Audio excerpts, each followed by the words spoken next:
Salam traders, balik lagi sama saya Andi Firmansyah di channel ESG.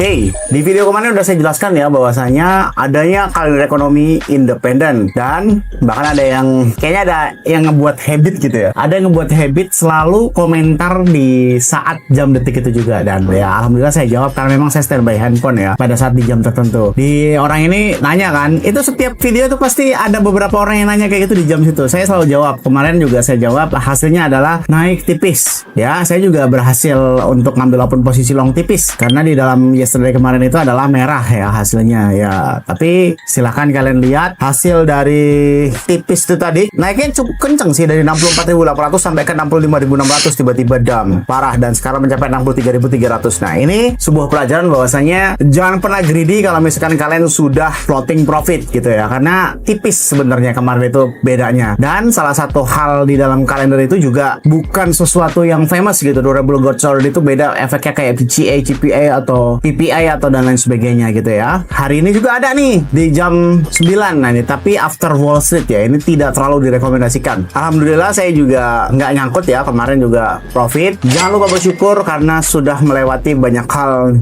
udah kurang lebih sekitar hampir 2 bulan ya. Tanggal 3 ini saya pas banget 2 bulan dari loss terakhir yang besar banget itu. Saldo juga sedikit recovery terus. Semoga saya tetap menjaga konsistensi untuk melakukan trading hanya di saat fundamental dan ngikutin fundamental aja. Nah, hari ini nih guys, consumer confidence yang terjadi di jam 9 malam memang secara teknis itu 3 star atau importannya bintang 3, tapi saya tidak terlalu merekomendasikan kalian untuk ambil open posisi. Kemungkinan besar saya hari ini juga nggak open posisi. Kalaupun open posisi sangat tipis sekali ya. Karena apa? Dia tidak memenuhi syarat ya, tidak memenuhi syarat. Yang pertama itu dia datanya jam 9 alias after Wall Street. Wall Street itu kan di jam setengah 9, jadi nggak ada semacam kayak big impact di jam setengah 9 seperti yang kemarin ya. Itu kan waktu pump kemarin ini pas buat jam setengah 9 guys. Nih kalian perhatiin tuh 20.30 kan, ini langsung pump ke area 65.600 ngikutin kalender ekonomi. Nah tapi kalau sekarang jam 9 ini nggak ada untuk alat tolak ukur big impactnya tuh nggak ada. Itu yang pertama. Lalu kedua, consumer confidence ini bukan salah satu core the Fed itu sendiri ya, karena consumer confidence ini semacam seperti ya data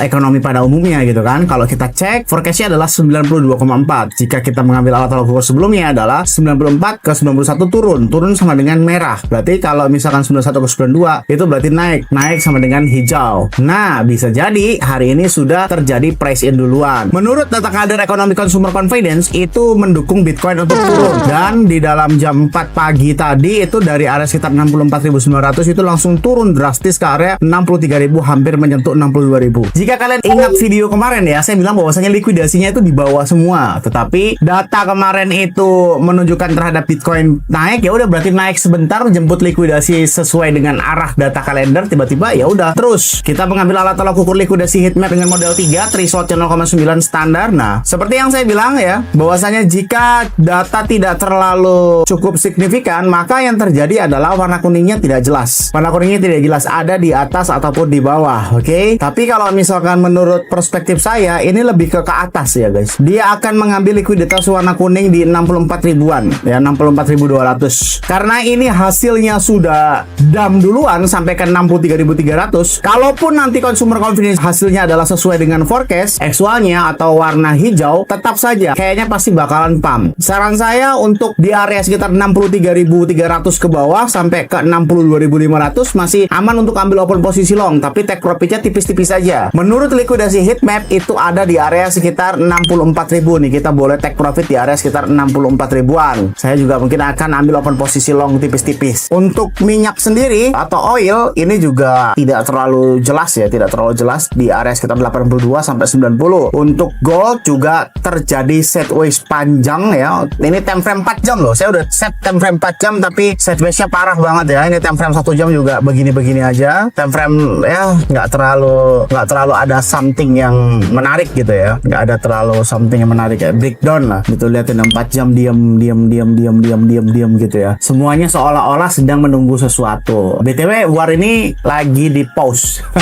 Ada juga ya, ada aja ya. Perang itu ternyata bisa di pause, sudah kayak game aja guys ya. War itu lagi di pause ya menurut beberapa sumber yang ada. Jadi seolah-olah ini sedang ingin melihat apa sih hal selanjutnya yang terjadi. Tapi ini juga saya melihat keunikan yang cukup menarik ya. Di tanggal 24 Juli itu terjadi dump yang cukup parah. Volume sell-nya ini gede banget. Tapi anehnya, dump tadi pagi di jam 4 pagi ini padahal cukup parah ya dumpnya, 65.000 sampai ke 63.000. Tapi tidak ada volume sell atau tidak ada volume menjual yang cukup signifikan gitu. Kayak apa gitu terjadi ini? Nggak ada sesuatu yang volume yang membesar gitu loh. Ini tandanya seolah-olah dump belum berakhir kalau kayak gitu ya. Apalagi kalau kita cek berdasarkan time frame 1 hari, ini reversal guys. Ini sekarang kita udah reversal. Nah ini nih garis biru ya. Ini kan adalah resisten terakhir. Ini kalau misalnya kita tarik di sini ya, resisten terakhir. Nah kemarin kalau kita perbesar sekitar 2 hari yang lalu ini mencoba untuk menembus resisten, dan resisten ini sudah coba ditembus sebanyak 2 kali dan akhirnya reversal. Dari resisten reversal menuju ke support selanjutnya. Support selanjutnya itu di mana? Di area sekitar 60 ribuan guys. Jadi hati-hati kita untuk ambil open posisi, jangan terlalu melawan tren atau jangan terlalu melawan ekonomi kalender. Dan nomor 3, jangan greedy pada saat Anda sudah menang gitu ya. Saran saya,